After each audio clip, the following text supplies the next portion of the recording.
नमस्कार विद्यार्थी मित्रांनो. आज आहे दिवस तिसरा कॉम्बो मराठी या सिरीजचा. चला तर मग सुरुवात करूया. तर बघा मित्रांनो, आधी आपण शब्दसमूह बघूया जे लिपिक पदासाठी येऊ शकतात. तर बघा, पहिला शब्दसमूह आहे अतिशय धाडसी स्वभावाचा. तर आपण काय म्हणतो? धैर्यवान किंवा पराक्रमी, ज्याला खूप धाडस आहे कुठल्याही गोष्टीचं, जे आपले त्यांना आपण काय म्हणतो? धैर्यवान म्हणतो. अशा गोष्टी या ठिकाणी वापरल्या जातात. पुढं दुसरा आहे स्वतःचा स्वार्थ प्रथम पाहणारा. जो काही लोक असतात बघा, स्वार्थी, आपला फायदा आधी पाहतात, मग बाकीचं दुसऱ्यांचा विचार करतात. परंतु काही ठिकाणी स्वार्थी होणं खूप गरजेचं आहे, आपल्यासाठी फायद्याचं असतं. परंतु कायम स्वार्थी राहणं हे चुकीचं आहे मित्रांनो. म्हणजे स्वतःचाच फायदा जे लोक बघतात त्यांना आपण काय म्हणतो? स्वार्थी. पुढे बघा, परिश्रम करण्याची तयारी असलेला. त्याला परिश्रम करण्याची तयारी आहे असं कोण? मेहनती किंवा कष्टाळू आपण त्याला म्हणतो. तुम्ही परिश्रम करण्याची तयारी म्हणजे तुम्ही परिश्रमी आहातच. तयारी काय? तुम्ही करतच आहात तयारी मित्रांनो. जे पोलीस भरतीमध्ये असतील ते रोज उठून रनिंग करणं, सराव करणं, ग्राउंडवरनं जाऊन पुशअप्स मारणं, गोळाफेक करणं, या सगळ्या गोष्टी तुम्ही करत आहात मित्रांनो. तुम्ही परिश्रमी आहात, कष्टाळू आहात. पुढं, सर्व गोष्टींमध्ये शंका घेणारा. प्रत्येक गोष्टींमध्ये शंका घेणारे काही लोक असतात बघा, त्यांना आपण काय म्हणतो? संशयी. म्हणजे काहीतरी काहीतरी डाऊट काढणारच, चांगल्या गोष्टींमध्ये सुद्धा डाऊट काढणारच. असे जे लोक असतात त्यांना आपण काय म्हणतो? संशयी. पुढे बघूया, जो दुसऱ्यांचे दुःख समजून घेतो त्याला काय म्हणतो आपण? संवेदनशील. म्हणजे भावना आहेत त्यामध्ये, म्हणजे दुसऱ्यांचं दुःख समजून घेणारा त्याला आपण काय म्हणतो? संवेदनशील. नवरा बायको आहेत, हा नवरा बायकोचं जे दुःख आहे ते समजून घेत आहे, त्याला सांत्वन करत आहे, म्हणजेच या ठिकाणी हा संवेदनशील आहे. पुढं, जो समाजाच्या भल्यासाठी काम करतो त्याला आपण म्हणतो समाजसेवक. जे आपले नेते मंडळी नाहीत, समाजासाठी काम करतात म्हणून ते मत मागतात, परंतु काहीच काम करत नाही. सगळेच तसं असतात का? नाही आहे, त्यामधले काही चांगले सुद्धा या ठिकाणी असतात मित्रांनो. पुढे चला, जो नियम व कायद्याचे पालन करतो त्याला काय म्हणतो? कायदा पालक. जो नियम आणि कायद्याचे पालन करतो त्याला आपण काय म्हणतो? कायदा पालक. हे जे लोक आहेत हे नियमाचे पालन करणारे यांना आपण कायदा पालक म्हणतो. आठवा, जो व्यक्ती नवीन गोष्टी सहज शिकतो, त्याला काय गरज नाही जास्त एक्सप्लेन करायचं, सहज शिकून जातो, त्यांना आपण शिक्षणप्रिय किंवा शिकाप्रवीण किंवा सहशिक्षक असे म्हणतो मित्रांनो. शिकाप्रवीण म्हणजे शिकण्यामध्ये प्रावीण्य ज्याला प्राप्त आहे त्याला आपण काय म्हणतो? शिक्षणप्रिय, शिकाप्रवीण. ओके. पुढं, जो व्यक्ती नीतिमान आहे.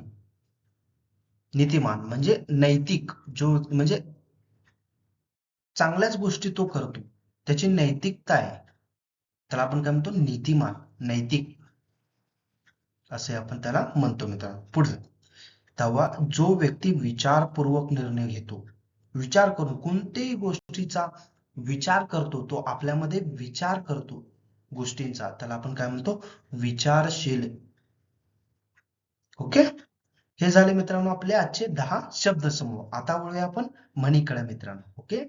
चला, पहिलं म्हण आहे मित्रांनो, मन मागे पडणे. याचा अर्थ काय? उत्साह कमी होणे किंवा कठीण पेपर पाहून माझे मन मागे पडले, म्हणजे उत्साह कमी होणे. आता तुम्ही मोठं झालंय, तुमच्यावर जबाबदारी आहेत, अभ्यास आहे तुम्हाला, परंतु लहानपणी आपण काय चिंता नसते, एकदम गोंगाटपणे, एकदम विनाकाळजी विना चिंता सगळ्या गोष्टी करत असतो. परंतु आता आपल्याला जबाबदारी आहे, आपलं करिअर करायचं, आपल्याला नोकरी घ्यायची आहे, म्हणूनच या ठिकाणी जबाबदारी वाढल्या की उत्साह कमी होतो, मन मागे पडतो मित्रांनो. तुम्ही त्या गोष्टी कळू शकत नाही. लहानपणी तुम्ही गोट्या खेळत होता, क्रिकेट खेळत होता, परत विट्टी दांडू खेळत होता, अशा खूप साऱ्या गोष्टी खेळत होता. आता तेवढंच करता का तुम्ही? हा, तुम्ही आता खेळत असाल, करत असाल तुमच्या मित्रांमधून, ते गोष्ट वेगळं. परंतु ज्यावेळेस लहानपणी तुम्ही जेवढ्या गोष्टी करत होता ते आता करू शकता का? नाही. म्हणून त्याला म्हणलेत मन मागे पडणे, म्हणजेच उत्साह कमी होणे. पुढे मित्रांनो, कसलीही कसर न ठेवणे म्हणजे पूर्ण मेहनत करणे. हे हे म्हणे मित्रांनो, तुमच्या आयुष्यात आता पुढील 3-4 महिने अप्लाय करा. तुमच्या जीवनामध्ये याचं रुजू करा. म्हणजे कुठलीच कसर ठेवू नका तुम्ही तुमच्या पेपरसाठी. जे न्यायालयाच्या भरतीसाठी तयारी करतात, ते लिपिक पदासाठी तुम्हाला एक पद तुम्हाला पाहिजेच पाहिजे, असा तुमचा ॲटिट्यूड असला पाहिजे. दुसरं, जे पोलीस भरतीमध्ये जे तयारी करतात त्यांच्या ते मुलं सुद्धा या ठिकाणी असा तुमचा प्रयत्न ठेवा की कोणतीच कमी राहता कामा नये. जे होईल ते करायला तयार व्हा मित्रांनो. म्हणजे कसर सोडू नका कुठलीच. म्हणजे पूर्ण प्रयत्न करणे, आतून एकदम प्रयत्न करणे.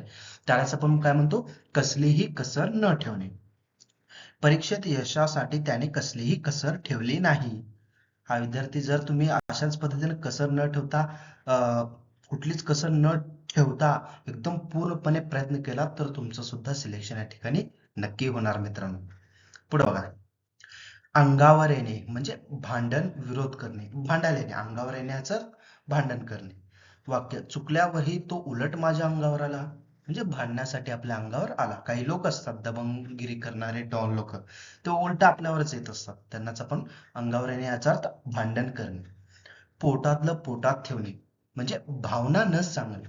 काही लोक असतात, काही मुलं असतात की आपल्या भावना सांगत नाहीत ते कोणापुढं, इतरांसमोर ते व्यक्त करू शकत नाही. त्यांना आपण काय म्हणतो, पोटात ठेवणे विचार, आपल्या भावना म्हणजे मनामध्येच ठेवणे, यालाच आपण काय म्हणतो, पोटातलं पोटात ठेवणे. या ठिकाणी पोटातलं पोटातच ठेवलेलं आहे मित्रांनो विचारायचे, कोणासोबत तो सांगत नाही मित्रांनो. तो काहीच बोलत नाही, पोटातलं पोटात ठेवतो. वाक्यात उपयोग झाला याचा. पुढं, पायावर उभं राहणे म्हणजे स्वावलंबी होणे. नोकरी मिळाल्यावर तो पायावर उभा राहिला म्हणजे पायावर उभं राहणे याचा अर्थ तुम्ही कोणावरही या ठिकाणी अवलंबून नाहीत. तुम्ही स्वतः कमवता, तुमचे स्वतः खर्च तुम्ही बघता, तुम्ही स्वतः या ठिकाणी वागता, तुम्ही स्वतः सगळ्या गोष्टी तुम्हाला सांगावं लागत नाही, चांगलं वागता. तर असे जे पायावर उभं राहणे याचा अर्थ स्वावलंबी होणे. जे आता तुम्ही आहात मित्रांनो.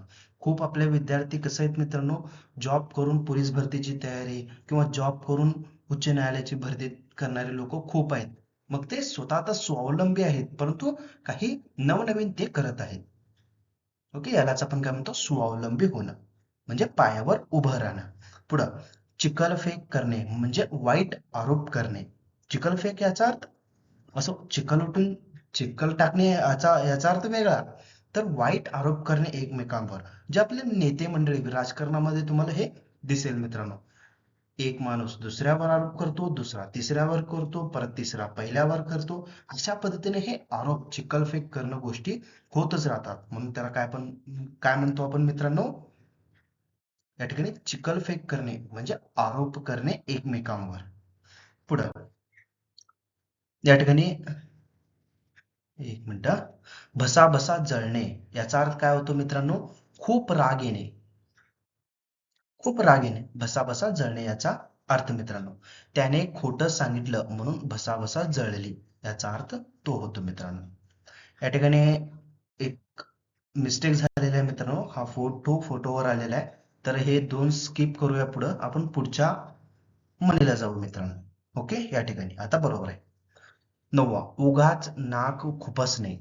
त्याचा अर्थ काय, अनावश्यक हस्तक्षेप करणे. काही असतात बघा, काही तुमचे मित्र वगैरे असतील तर काय असतो, उगाचच कामामध्ये हस्तक्षेप करत राहतात किंवा नाक खुपसत राहतात. त्यांचं काय तर संबंध सुद्धा नसतो, त्यांचं बोलणं सुद्धा या ठिकाणी होत नसतो.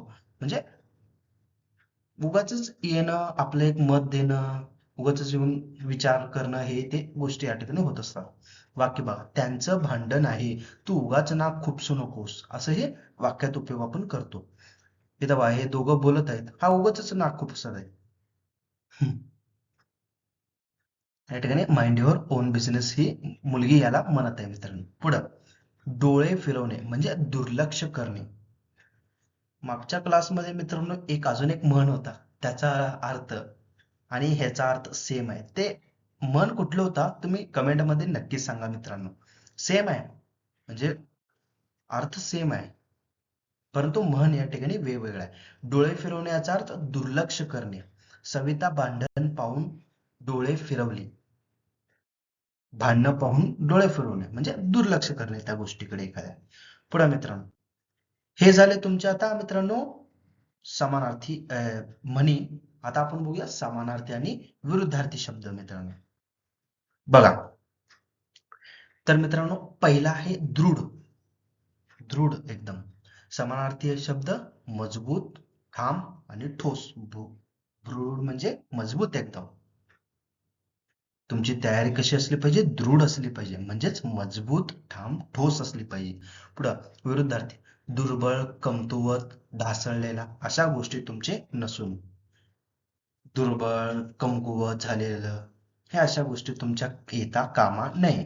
पुढं संयम. संयमाचा अर्थ धीर, सहनशीलता, आत्मनियंत्रण. ह्यालाच आपण काय म्हणतो मित्रांनो? हे समानार्थी शब्द संयम याचा मित्रांनो. विरुद्धार्थी शब्द उतावळेपणा, अधीरता, असंयमी. याला आपण काय म्हणतो? संयमचे विरुद्धार्थी शब्द. पेशन्स म्हणजे धीर धरणं, त्याचं उलट धीर धरणार नाही म्हणजे लगेच पाहिजे मला, लगेच. उतावळेपणा, अधीरता, असंयम.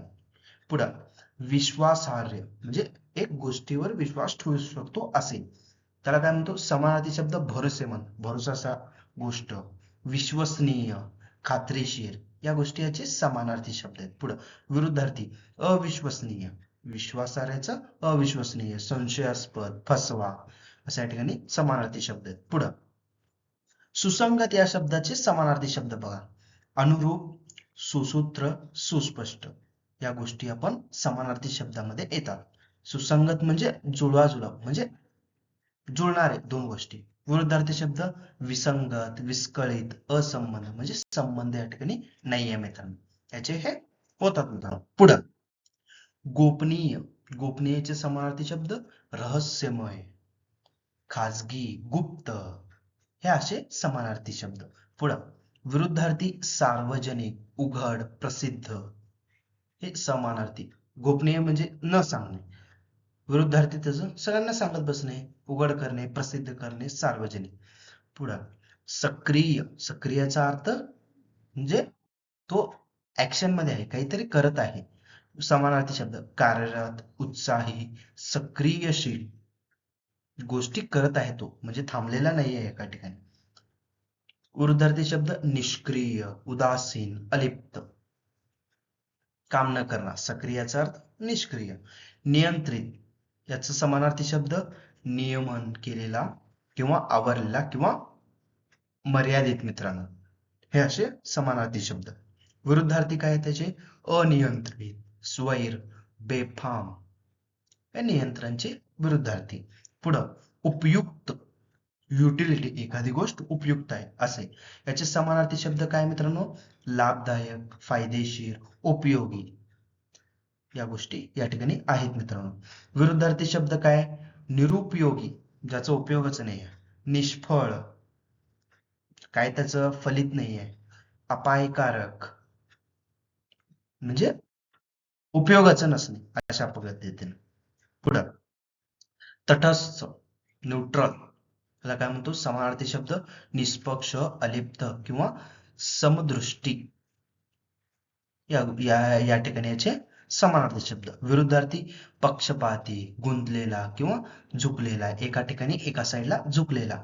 याला आपण काय म्हणतो? तटस्थ. ओके. पुढं प्रभावी.